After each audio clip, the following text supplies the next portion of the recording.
Halo, assalamualaikum warahmatullahi wabarakatuh. Sebelum kalian ngomong clickbait, makanya disimak baik-baik videonya sampai tuntas. Jangan setengah-setengah, apalagi setengah mateng. Asem bro. Buat yang baru aja mampir ke channel ini, nyok bantu saya membuat channel ini berkembang lebih baik lagi ke depannya. Caranya gampang pakai banget nih. Tinggal pencet subscribe, lonceng, komen, dan kalau nggak keberatan, tekan tombol thanks. Isi seikhlasnya.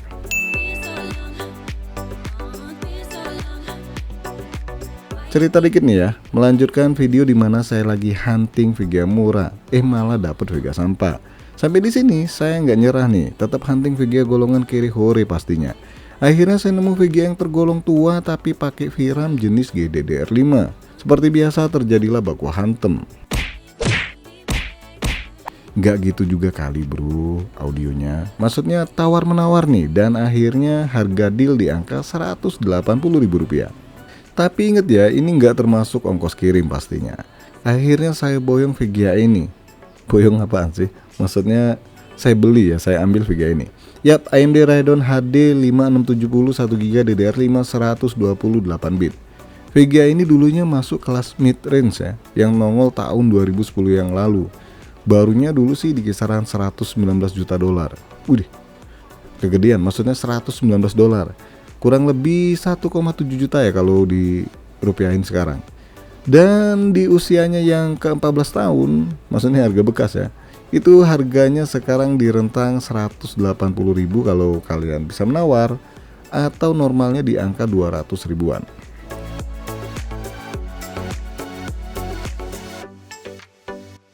Secara kemampuan GPU, Vega ini lawan berat dari Nvidia GT 640 versi DDR3 ya, bukan yang DDR5, yang nongol di tahun 2012 yang lalu. Dan untuk harga pasaran bekas, Nvidia GT 640 ini lebih mahal ya dibandingkan AMD. Satu hal yang bikin Vega ini nggak lebih baik daripada Nvidia adalah dukungan driver nih. AMD HD 5670 udah di stop drivernya dari tahun 2016 yang lalu. Sedangkan Nvidia sendiri baru tahun 2021 yang lalu menghentikan dukungan driver untuk GT 640 series. Jelas dong Nvidia lebih unggul ya, karena masih dapat dukungan driver dibandingkan AMD yang malah udah dimatiin buat GPU lawasnya. Oke, nggak pakai lama nih, kalian sendiri udah lihat ya, Vega ini nggak butuh power pin tambahan. Dan juga kebetulan yang saya dapatkan ini versi OM ya, dari Dell, bukan OMG. Itu nggak ada. Kelihatan bentuknya nggak aneh-aneh. Oke, langsung aja kita coba di PC saya yang pakai i3 Gen 12, RAM 16GB, DDR4, NVMe buat Windows 10, dan harddisk buat game. Dan drivernya sendiri saya pakai versi Crimson Edition 16.2.1 beta.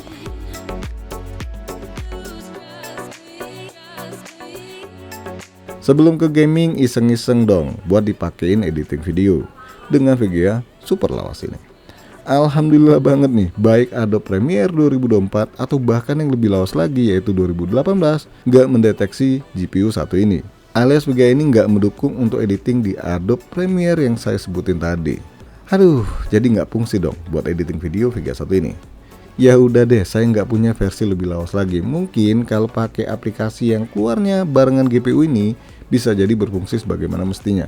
Oke, lanjut, saya benchmark pakai Cinebench R15. Hasilnya, Vega ini dapat skor 42,76 fps, yang mana lebih rendah ya kalau dibandingkan Nvidia GTX 450 yang pernah saya uji coba di video sebelumnya. Untuk 3D Max sendiri, cuma Firestrike doang yang bisa running, yang lainnya nggak bisa ya. Dapat angka cukup rendah ya, cuma 1000-an ya.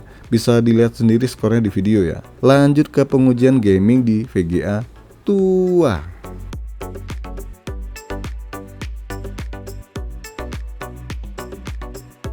PES 2021.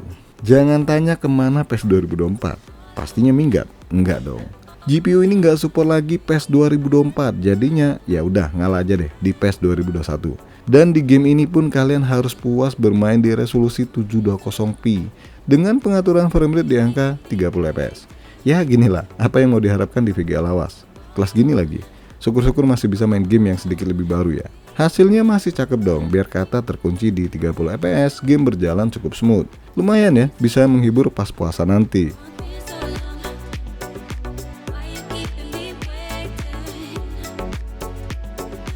GTA 5, game yang sering saya bilang tua ini, ternyata sekarang lebih mudah nih. Karena kalau dibandingkan VGA-nya, umur game ini lebih muda 3 tahun dibandingkan HD 5670. So kalian harus puas di semua settingan off, resolusi 1440x900p dengan hasil yang bisa dibilang pas-pasan banget. Dapat framerate di angka 30 hingga 40 fps. Nah kalau kalian mau dapat hasil yang lebih baik lagi, turunkan resolusi di 720p dengan pengaturan yang sama di resolusi 900p tadi. Framerate yang didapat bisa tembus di angka 40 hingga 60 fps.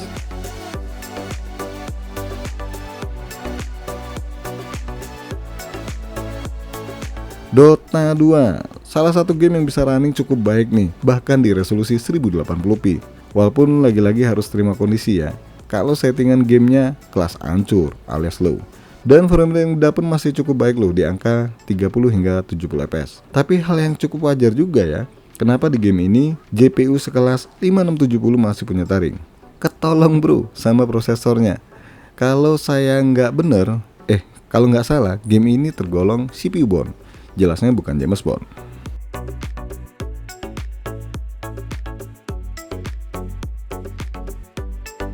Apex Legends, game yang nongol tahun 2019 ini bisa running di VGA tua. Bagus sih ya, gamenya masih memberikan kesempatan bagi para gamer yang pengen icip-icip game baru tanpa harus ganti ganti VGA. Ya biarpun hasilnya nggak banget, tetap aja kalian masih bisa memainkan Apex Legends di resolusi 720p. Pengaturannya paling kiri. Framerate-nya hanya dapat di angka 20-an fps. Sedih.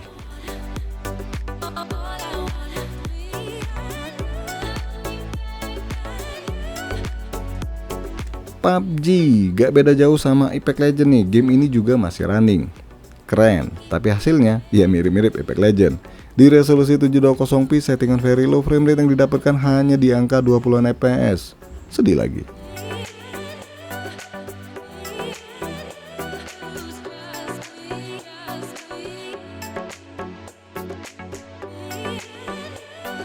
Genshin Impact. Wow, nggak nyangka banget kan, VGA ini masih bisa running Genshin.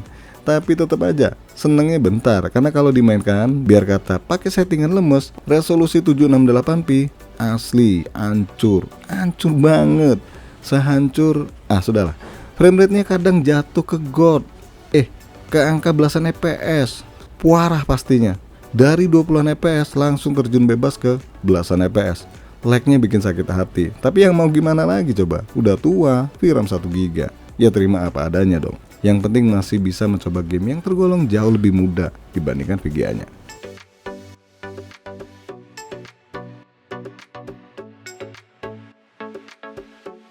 Valorant. Nah ini salah dua game yang bisa running di resolusi 1080p. Kok salah dua bos? Lah itu kan tadi ada salah satu tuh.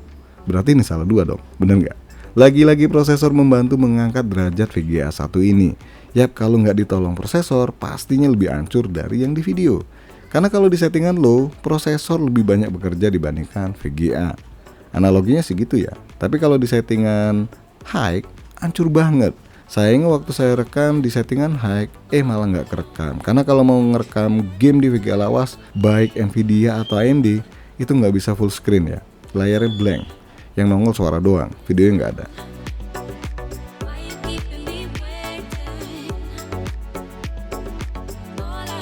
Dari pengujian gaming dan editing video, sudah dipastikan VGA ini udah nggak cocok lagi buat saat ini.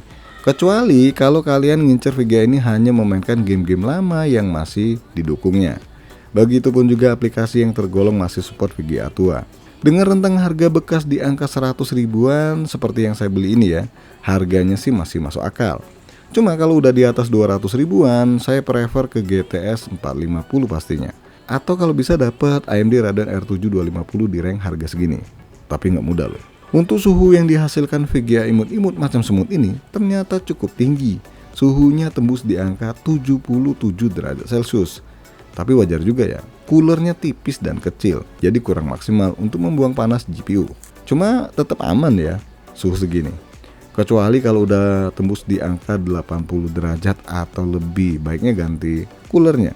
So sampai di sini kalian bisa ngambil kesimpulan sendiri. Kalau nggak bisa ya tinggal ajak teman-teman. Terus cari kesimpulan bareng-bareng. Oke guys, sampai di sini aja dulu bahasan VGA DDR5 harga cuma 100 ribuan. Jangan lupa support terus channel ini dengan cara subscribe, like, dan share. Terima kasih sudah mampir di NK Channel.